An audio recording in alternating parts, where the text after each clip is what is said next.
یقین کہاں سے ملے گا؟ کون سی دکان ہے؟ سپر مارکیٹ کوئی ہے جہاں پر کہ یہ جنس بکتی ہو؟ پہلی بات تو یہ ہے کہ اس کے لیے آسان ترین طریقہ کیا ہے؟ صاحب ایمان کی صحبت اختیار کرو۔ جیسے آپ بھٹی کے آگے بیٹھیں گے تو حرارت پہنچ جائے گی، آپ برف کی سل کے قریب بیٹھے ہوں گے ٹھنڈک پہنچ جائے گی۔ اگر صاحب ایمان ہے، کسی کے دل میں یقین والی بھٹی دہک رہی ہے، تو اس کے قرب سے آپ کے اندر بھی یقین پیدا ہو جائے گا۔ دوسرا طریقہ یہ ہے کہ شریعت کے احکام پر عمل کیے جاؤ، کیے جاؤ، کیے جاؤ، کیے جاؤ، اس عمل سے بھی یقین پیدا ہوتا ہے۔ یہ دو طرفہ معاملہ ہے، یقین سے عمل پیدا ہوتا ہے اور عمل سے یقین پیدا ہوتا ہے۔ جیسے آپ کہتے ہیں وشس سرکل، وہ بری شے ہوتی ہے کہ ایک چیز ہے بڑھ گئی تو پھر اس کے اور خرابی بڑھ گئی، اس سے پھر وہ پہلی خرابی اور بڑھ گئی، پھر وہ اس سے اور خرابی بڑھتی چلی گئی۔ جیسے پیچ آپ دیکھتے ہیں، ہر چکر کے ساتھ وہ پیچ آگے بڑھتا جاتا ہے۔ اسی طریقے سے بھلائی کا بھی ایک سرکل ہے، ایک نیکی آپ کریں گے آپ میں ایمان پیدا ہوگا، اب آپ زیادہ نیکی کریں گے تو اب اور زیادہ ایمان پیدا ہوگا، تو یہ دو طرفہ سرکل ہے۔ اور تیسری بات جو ہے، خاص طور پر فہیم، ذہین، انٹلیکچول لوگ، سمجھدار لوگ، اور آج کی دنیا آپ کو معلوم ہے کہ ہمارے نوجوان طبقے میں بہت بڑی تعداد بہت سمجھدار لوگوں کی ہے، اس لیے کہ ان کی معلومات کا دائرہ بڑا وسیع ہو گیا ہے۔ جدید دنیا میں جو علوم ہے ان کا ایکسپلوژن ہے، دھماکہ ہو گیا، اتنے علوم پھیل گئے اور اس کے اثرات ہیں۔ اخبار بین لوگ بھی جو ہیں وہ بھی ایک طرح سے ہر ایک ان میں سے فلسفی ہوتا ہے، آپ اس سے ذرا بات کر کے دیکھیے، وہ اپنے فلسفے بگاڑے گا، اپنی رائے دے گا، معلوم ہوتا ہے کہ شاید سب سے بڑا سیاسی تجزیہ نگار یہی ہے۔ لہذا وہ لوگ کہتے ہیں کہ ہمیں تو وہ بات بتاؤ جو ہماری عقل کو بھی اپیل کرے۔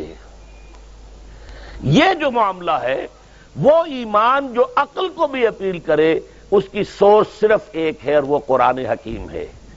مولانا ظفر علی خان نے ایک شعر کہا تھا بہت سادہ انداز میں، وہ جنس نہیں ایمان جسے لے آئیں دکانیں فلسفہ سے، ڈھونڈے سے ملے گی عاقل کو یہ قرآن کے سیپاروں میں۔ عاقل جو ہے، انٹلیکچول، ایک ہے عام آدمی۔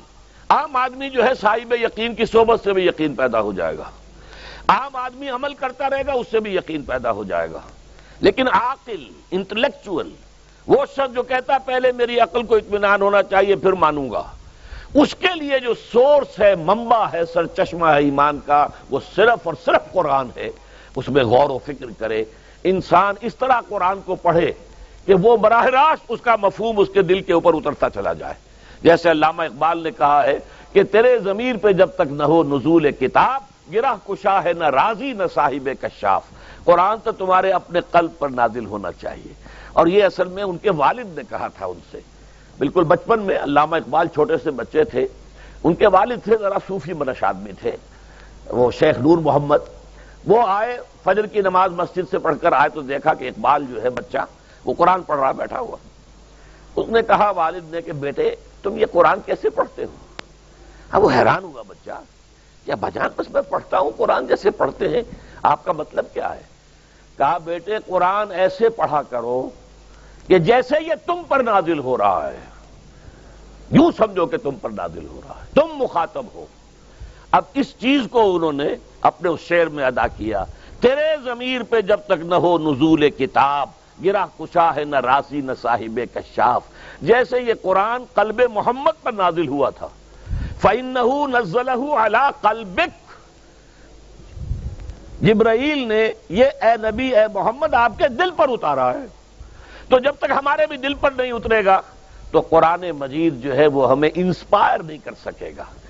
ترجمہ آپ پڑھیں گے، کچھ آپ کو معلوم ہو گیا اس کا مطلب یہ ہے، تفسیر پڑھا، اچھا جی ٹھیک ہے فلاں مفسر نے یہ لکھا ہے، فلاں نے یہ لکھا ہے، یہ معلومات تو مل جائیں گی، لیکن وہ اندر سے جو موٹیویشن ہوتی ہے، اندر سے جو جذبہ ابھرتا ہے، اندر سے جو ایمان جو ہے ایک چشمے کی طرح قلب کی گہرائیوں سے ابلتا ہے، وہ نہیں ہوگا۔ وہ اسی وقت ہوتا ہے کہ جب وہ انٹلیکچول آدمی جو ہے وہ کم سے کم اتنی تکلیف ضرور کرے کہ اتنی عربی سیکھ لے کہ عربی جو ہے قرآن مجید اس کے براہ راست قلب پر نازل ہو سکے، وہ ترجمہ نہ دیکھے۔ اب ایک آیت پڑھی پھر ترجمہ دیکھا، پھر دیکھا اس میں نمبر 11 لکھا ہوا ہے، حاشیہ میں جا کر دیکھا نمبر 11 یہاں ہے، وہ دیکھا، تسلسل تو ٹوٹ گیا۔ اب وہ بات نہیں رہی، اور ترجمہ جو ہے وہ سبھی جانتے ہیں دنیا میں، ہر بچہ بھی سمجھ لے گا کہ غالب کا کوئی شعر ہو اور وہ آدمی پڑھ کے جھوم جاتا ہے کہ کیا بات کہی، اسی کا انگریزی میں ترجمہ کر دیجئے، اب اس میں کچھ بھی نہیں، آپ نے مفہوم تو بیان کر دیا انگریزی میں، لیکن جو تاثیر ہے اس غالب کے شعر کی وہ انگریزی میں منتقل نہیں ہو سکتی۔ تو قرآن مجید کا کچھ نہ کچھ مفہوم تو ترجمے سے معلوم ہو جائے گا، قرآن کی تاثیر ترجمے سے نہیں حاصل ہو سکتی، تفسیر سے نہیں حاصل ہو سکتی۔